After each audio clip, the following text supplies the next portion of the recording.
Hello, and welcome to B Movie Euphoria's review of Walking the Edge with Robert Forster and Nancy Kwan. These two on the cover right here, they're actually really good together. They have a lot of chemistry as far as, two people can have in a film that's pretty much just about revenge. It's just a lot of revenge killing and torturing and blood and people getting shot and blown up and all kinds of crazy shit. This is a dark film, but it's also pretty upbeat. So the central plot kind of revolves around this woman, and at the very beginning, she's being held captive by a gang of scumbags led by Joe Spinell from Maniac. If you ever seen Maniac, I'm a big fan of horror and stuff like that. And Maniac's one of the best horror movies out there. So if you haven't seen that, go and watch that. And the star of that movie was Joe Spinell, who plays the leader of the gang in this movie. And I have to say, I've seen a few of his films, and this has got to be one of the best that I've seen him in. But in this, he's supposed to be a really tough kind of leader of the gang, and he's just kind of a pudgy, middle-aged guy. And to pull off looking tough when it looks like he couldn't get away with much in the way of beating somebody up or something like that. But so he's the leader of this gang, and they're holding this woman hostage, Ms. Holloway, Catherine Holloway. And they're holding her and her son hostage, waiting for her husband to come home, because unbeknownst to her, her husband is involved in some pretty shady drug shit, selling drugs to kids, which was kind of like the staple thing that you went to in the 80s. It's like, if you want someone to appear like a piece of shit, you just say that they've been selling drugs to kids. So that's what her husband's been doing behind her back. They seem like they live a pretty normal life in a nice community and everything. But anyway, so he gets home. The kid goes nuts and rushes at one of the gang members. The kid ends up being blown away. They blow away the father, and the woman's freaking out. Catherine's freaking out. She runs away. And they're about to go after her, of course. They don't want any witnesses. And then Spinell has to go up to the body and go, "Yeah, it's what you get," and spits on it. Months or weeks or however long passes, and they never really say, which I kind of like that. They're not, in a lot of movies, they kind of, I feel like they talk down to the audience, where they're like 1 week later, or even worse, 1 hour later. It's like, fuck, just show me it, and I'll figure out myself how much time has passed. I don't need you to tell me like a day or a week or whatever. I'll figure it out. I'd much rather you entrust to me the ability to figure out how much time has passed. Okay? Thank you. And that's what this movie does. And so weeks or months later, we end up at kind of an auto shop driver place. They never really say what it is, but this guy Jason Walk is kind of a cabbie, but he's also a collections guy, where he picks up money owed to a bookie. So people go out and make bets with this bookie, and then he has to go and collect. That's just another job he has. It seems like a really shitty job, and it is, because everyone he goes to is basically like, "Come on, we're friends. You want me to give you this money? Come on, I thought..." And it's terrible, because he's not getting money from anybody, and comes home, and the really nosy neighbor comes up to him and is like, "Oh, I can't wait till you see it." And then he goes into his apartment, sees his girlfriend is banging some other guy, and then they're yelling at each other, the nosy woman and his girlfriend. She's like, "Stay out of my business." And the nosy was nosy woman says to his girlfriend, "At least I'm not a twat, sugar." And so that's pretty good. And then, so he kicks her out. The title, a lot of times, the title of the movie does not fit the feeling or the idea behind the film, and this in particular does, Walking the Edge, because it actually has multiple applications where it's Robert Forster is kind of walking the edge of his life at the point when we meet him, or Jason Walk, and he's, he doesn't really know what he's doing, and the woman is walking the edge because she ends up coming to his shop and basically employing him to drive her around since he's a cabbie, and she's like, "I may need you for an hour." And so she gets in the car and they drive to what was her husband's best friend or business partner, and she starts asking him some questions, and he starts getting really antsy when she starts asking about the drug business trade and everything. He's like, I don't know what you're talking about. I think you're just upset. And so she blows a hole in him. And there's some really graphic violence in this movie, but this was a really gross part. She shoots him, and then what we see is like head, but we also see the window behind him. It looks like a big old flank steak, like a wet, bloody piece of meat hits the window behind him, and it is really gruesome. Anyway, she gets back in the car, and somehow she knows that the rest of the gang is hanging out over at another auto shop. And so they head off down there, and the guy's like, "All right, you want me to wait or what? What are you doing?" And she's like, "You don't have to wait for me.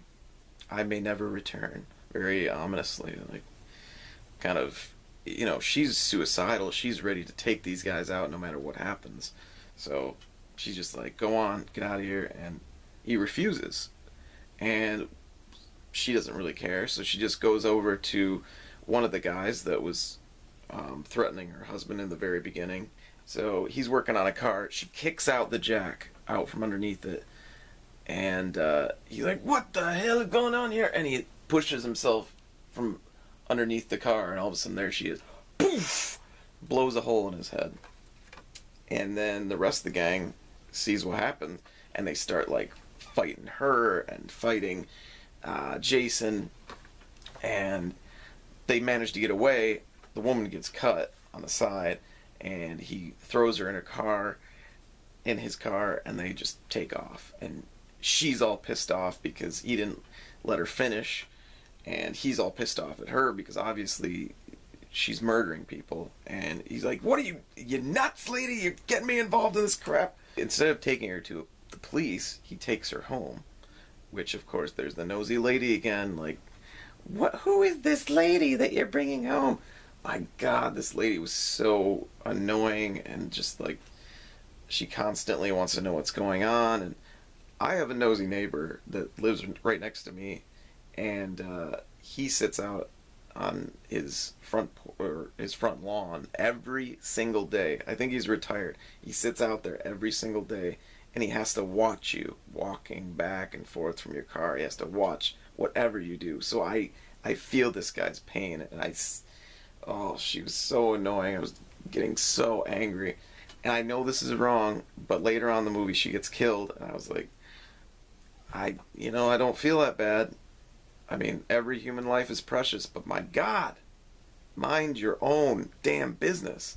So he brings her home. He knows that, they all gotta lay low and everything, so he makes her stay in the house. He locks all the doors and closes all the windows, and he's bringing her McDonald's dinners with wine. They have this really good chemistry together. Robert Forster and Nancy Kwan, they are both good enough actors and both natural enough that this kind of progression from being in a really intense situation and not knowing how to handle it, and then going into these are two kind of desperate people that have found each other and really start getting along and liking each other a lot. And it feels real, and it never feels manufactured at any point. His new plan is he's going to go out and get as much money as he can from all the people that owe his bookie money. And he has this talk with his bookie at one point, and his bookie's like, he's trying to get advice because these people aren't paying me. They're not giving me any money. They give me no respect. Prostitutes are yelling at me, calling me a limp dick. The bookie gives him no help at all. He's just like, well, here's the thing. You get that $2,500 from Leon. I'll let you keep half of it. It's like, that's an incentive. I guess that's kind of, you do a little extra, you get some more money. But it doesn't really help him out. But once he gets into this desperate situation, he starts stepping it up a little bit. He's trying to get all of his money back, and he's starting to get more gruff and tough with these customers. And he's starting to get his confidence in him, and it's kind of great because it brings you into the story more, that you know that even though it's this intense situation that neither of them in their life would ever have wanted, it kind of helps him out. I don't know. I don't think it really helps her out very much. She's, in a sense, it does, because she gets closure on the people that attacked her and killed her son and her husband. And so she kind of gets to get over that through what happens throughout the rest of the story. But he really grows as a human being, because he's kind of just floating along in life, and suddenly he has this woman that he needs to protect. So Brewster and the gang find out that Jason is the guy that helped out Christine and killed their friend Jesus, and so they're telling everybody on the street, like, if you see these guys, you need to tell us, because we're gonna kill them. Give us money. We'll give you money if you find them. The gang is always hanging out in this punk house with a punk band playing constantly, and a bunch of punks like bouncing around and hitting each other in the head and everything. But these guys are like the farthest from being punks. Like, Joe Spinell is in like a Hawaiian shirt, and the rest of the guys, like the black guy's dressed up like a pimp, and the blonde dude he looks like some kind of surfer dude, and they don't belong in this club at all. But apparently they love the club because they're always in it. So they're plotting on getting him, and they end up getting his buddy Tony, and they find him in the shop that Jason works at, and they start torturing him, and they start like stabbing him with they cut him up and they punch him, and then they start drilling holes in him with a fucking electric drill, and he's screaming over and over, and I'm pretty sure they just used the same scream and looped it, and that kind of got a little bit much, but still. And so they leave him for dead. Jason finds out about this. One of the people that he knows on the streets calls him up, and he goes out after him and to see what's going on. He finds his friend all cut up and gouged and dead, and he realizes that at this point he has to do something. He can't just sit around and wait for the gang to come and find them. He's got to go and get some really fucked up revenge. And now Jason just goes after the gang like really hardcore, and one guy, he just like straight up snaps his neck and says to him, "Say hello to hot weather, you filthy fucking scum." Wow. And then he goes and he finds McKee, and McKee's hanging out at the punk show, or the punk house, and he follows him into the bathroom, and grabs him from behind and stabs him in the asshole over and over and over again. And it's this kind of vaguely sexual scene, but it's horrible.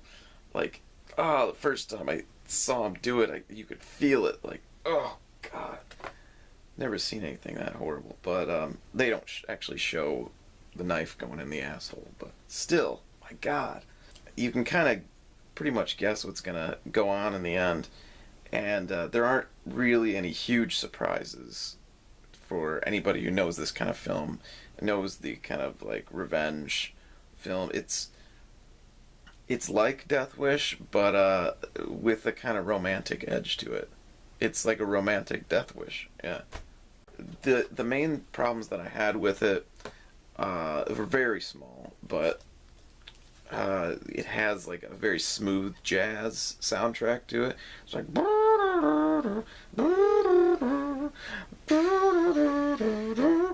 and there's a lot of it, and it just it completely just makes you want to just hang yourself every time you hear it. It's so awful, and it's really hard to listen to. On top of that, nothing else. I can't really think of anything. This is a solid revenge action crime thriller that just plops you right into the action from the very beginning. I don't even remember credits.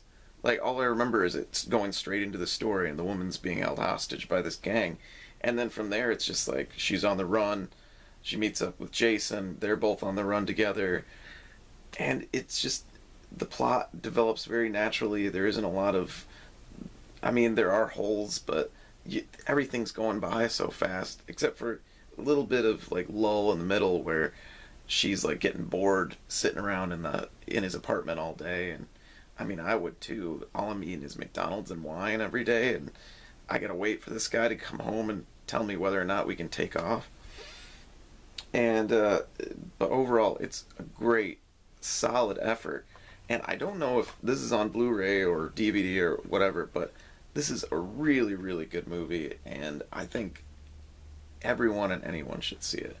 I'm going to try to find a link to it somewhere so you guys can watch it for free if you want. But it's just really exciting.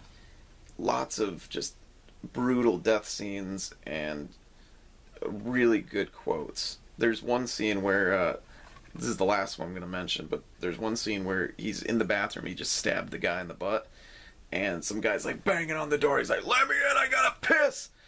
And Forrester goes, "Shut the fuck up, I'm whacking off!" Yeah. Well, thank you for watching.